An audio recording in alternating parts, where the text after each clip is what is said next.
सल्लल्लाहु अलैहि वसल्लम ने फरमाया सिला रहमी के हवाले से हदीस का मफहूम है कि अपने रिश्तेदारों के बारे में मालूमात हासिल करते रहो ताकि तुम सिला रहमी कर सको। अब मालूमात कैसे हासिल कर सकते हैं? हमें किसी न किसी तरीके से उनके साथ मुलाकात में रहना है, राब्ते में रहना है, ताकि हमें पता चलता जाए कि उनके हालात कैसे चल रहे हैं। और ज़रूरी नहीं है कि हमने किसी के साथ माली मुआवनत ही करनी है तभी हम उसके साथ सिला रहमी कर सकते हैं, ज़रूरी नहीं है। हाँ, अगर उन्हें ज़रूरत है पैसे की, हम उनके काम है, यकीन करें जितना आप देंगे ना अल्लाह आपको कई गुना ज़्यादा देगा। हदीस का मफहूम है कि रसूल पाक सल्लल्लाहु अलैहि वसल्लम ने हज़रत अबू बकर सिद्दीक़ रज़ी अल्लाह तआला अन्हु से फरमाया कि अबू बकर, 3 बातों के हक और सच होने में कोई शुबा नहीं है। और वो 3 बातें कौन कौन सी हैं? उनमें से एक ये है, फरमाया कि जो सवाल करता है, लोगों से मांगता है इसलिए कि उसका माल बढ़ जाए, अल्लाह उसका माल और कम कर देते हैं। आपने इतने देखे बाज़ में पता चलता है लोग ऐसे जो मांगते हैं और उन्हें प्रोफेशन बनाया हुआ है, लेकिन उन बेचारों की हाथ में ऐसे ही रहता है, वो जहाँ भी जाते हैं मांगते ही, बेचारे देने की पोजीशन में आते ही नहीं है। इसका मतलब है कि हो सकता है उनके पास गाड़ियाँ हों, और ऐसे लोग हमारे सामने ऐसी खबरें आई हैं जो मांग मांग के उन्होंने कोठियाँ बना ली हैं, मांग मांग के गाड़ियाँ बना ली हैं, लेकिन बेचारे रहते मांगते ही हैं। तो वो जो सोच में मंगतापन है ना वो उनमें मौजूद रहता है, यानी कि मांगते हैं लेकिन माल असल में कम ही हो रहा है। उन्हें फायदा तो फिर हो ना अगर वो मांगने की बजाय देना शुरू कर दें, दिन उनका बड़ा हो। ऐसा है नहीं। एक चीज़ तो ये आ गई। दूसरा फरमाया रसूल पाक सल्लल्लाहु अलैहि वसल्लम ने कि जो बंदा सिला रहमी करने के लिए अपना माल सदका करता है अल्लाह उसका माल और ज्यादा बढ़ा देते हैं। इसका मतलब है कि अगर आपके पास कुछ माल है, कुछ पैसा है, तो आप क्या करें? आप देखिए अपने इर्द गिर्द आपके बहन भाइयों में या आपके कजन्स में, आपकी जो बहनें, वो भी तो बहनें ही है ना हमारी, आपकी बहनें हैं, भाई हैं, तो आपको एहसास होता है कि वो बेचारे बहुत ही माड़े हैं, तो आप अल्लाह की रज़ा के लिए उन्हें पैसा दें, उनकी मदद करें। यकीन कीजिए रसूल पाक सल्लल्लाहु अलैहि वसल्लम का वादा है आपके साथ, हम सब के साथ, क्या अल्लाह हमारे माल में इजाफा कर देगा। जितना आप देंगे आपने देना अपनी हैसियत के मुताबिक, और अल्लाह ने देना इंशाल्लाह अपनी शान के मुताबिक। तो इंशाल्लाह हम ये चीज़ करने की कोशिश करेंगे। अच्छा, मज़ीद आगे चलिए। तो तीसरी चीज़ जो फरमाई ना रसूल पाक सल्लल्लाहु अलैहि वसल्लम ने फरमाया कि जो झगड़ा ख़त्म करने के लिए झुक जाता है, आजिज़ी अख्तियार कर देता है, तो अल्लाह ताला उस बंदे को इज्जत दे के और ऊंचा कर देते हैं। तो इसका मतलब ये हुआ कि जब शैतान हमारे जहन में ये बात डालने की कोशिश करता है कि ये तो हमारे शरीक है, इन्हों के नाल साडा शरीका चलन दिया, साडे जानी दुश्मन ने, तो शैतान ये हमारे जहन में बात डालेगा, और उनकी तरफ से अगर कोई कसूर होगा तो उसे और ज्यादा हाईलाइट करेगा, तो कहेगा देखा इन्होंने इस बार फिर हमारे साथ ऐसे किया है। तो याद रखिएगा आप इस वक्त इंसानों की दुनिया में हैं और हम सब इंसान हैं। अगर उनसे कोई गलती हो जाए हमारे रिश्तेदारों से, तो हमसे भी तो होती है कि नहीं होती। शैतान पता है क्या करता है? हमारी नजर में उनकी गलतियां बड़ी करके दिखाता है और उनकी नजर में हमारी गलतियां, ताकि ये दोनों कहीं करीब ना हो जाए, इनमें सुकून ना हो जाए, सुलह ना हो जाए। ये हर वक्त जो पंजाबी में कहते हैं ना मुंह वाट के बैठे रहे, ये हर वक्त एक दूसरे को देख के कूरियां ही बांधे रहे, इनके चेहरे पे 12 बजे रहे, वो ये चाहता है। तो अगर हमारे चेहरे पे वाकई 12 बजे रहेंगे शैतान तो बड़ा खुश होगा, लेकिन हम नाराज किसे कर रहे हैं? अल्लाह ताला को नाराज कर। तो इसलिए हम कोशिश करेंगे इन चीज़ों से बचें। ये 3 चीज़ें हम अपना लें। उनमें से एक क्या था? मांगना नहीं है, बस हमने हाथ फैलाना तो अल्लाह के आगे, अल्लाह हमें लाजमी अता फरमाएगा। दूसरा चीज़ मेरे सामने क्या आई है कि अगर कहीं पे ऊंच नीच हो ही जाती है, लड़ाई झगड़े का माहौल बात हो जाता है ना, वो कहते हैं कि पांडे पे उन्हें खड़ा की पहनते हैं। तो ये मामला है कि हमारे रिश्तेदार है ना, तो रिश्तेदारों में अगर उनसे कोई गलती हो जाती है, कोई बात नहीं, मुआफ करने वाला बड़ा होता है। जो मुआफी मांग लेता है, मुआफ कर देता है, बड़ा ये होता है। जो कहता है कि लै फिर मैं भी तेनों सबक सिखावांगा, तो जितनी सोच छोटी होगी ना उतना उस बंदे में अकड़ ज्यादा होगी। ये निशानी है, घटिया सोच की निशानी क्या है कि जिस बंदे की सोच जितनी छोटी है उसमें अकड़ ज्यादा होगी।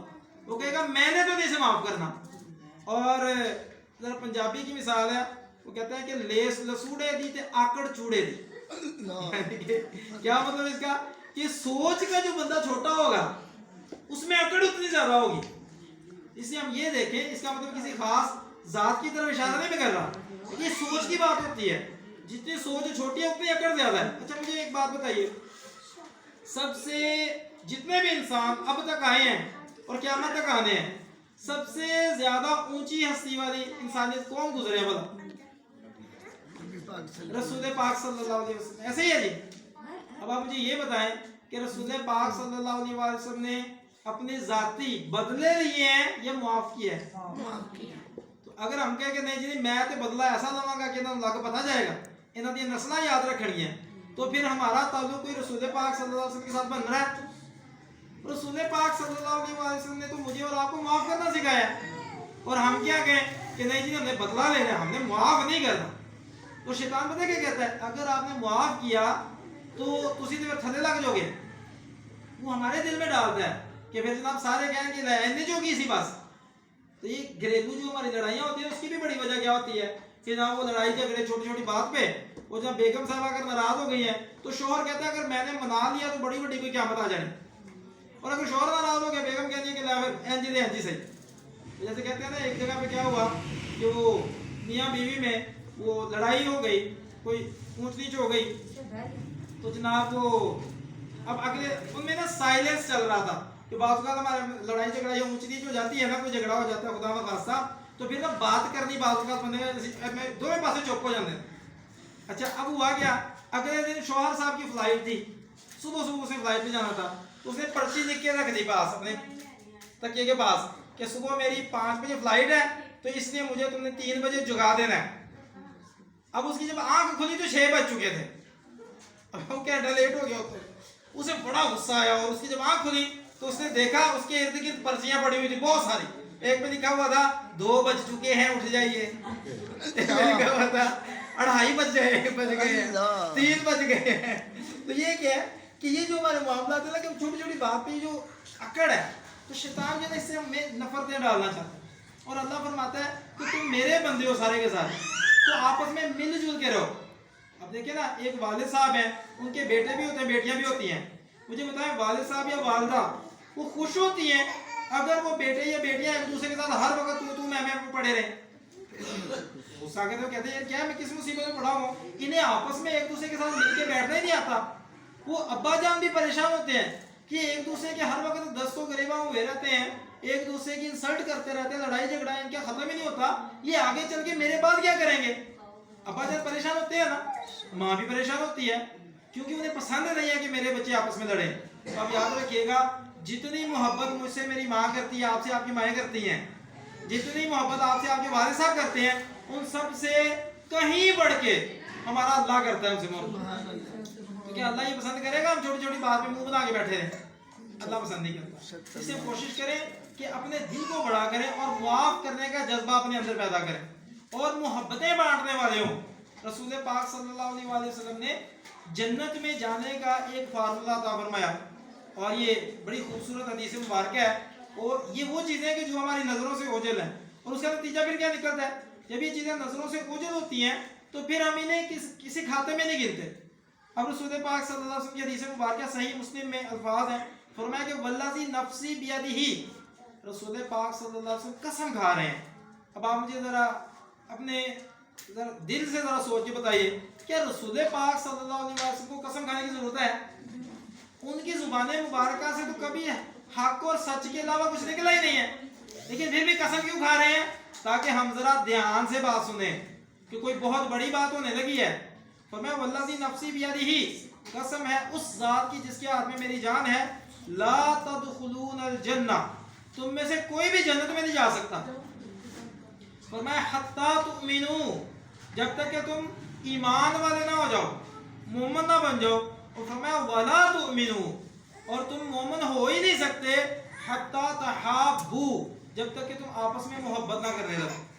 اس کا مطلب ہے اگر ہم چاہتے ہیں کہ ہم جنت میں جائیں تو اس کا فارمولہ ہمارے سامنے کیا ہے کہ ہم ایک دوسرے سے محبت کریں، ہم ایک دوسرے سے پیار محبت والے رویے رکھیں تو اللہ خوش ہوگا، پھر یہ ہمارا ایمان گارنٹیڈ ہے. ورنہ یہ کون سا ایمان ہوا کہ جس میں کلمہ پڑا ہوا ہے ہم اسے دیکھ دیکھ کے اندر ہی اندر کڑتے رہیں، ہم غصہ کرتے رہیں، ہم اپنے اندر حسد پالتے رہیں کہ یا اللہ اینو کیوں لب گیا ہے. ہمیں بعض اوقات یہ ٹینشن، ہم یہ نہیں کہتے کہ یا اللہ مینوں بھی لبے، ہم کہتے ہیں اینو نہ لبے. بعض اوقات یہ میرا رویہ ہوتا ہے. جیسے کہتے ہیں نا کوئی صرف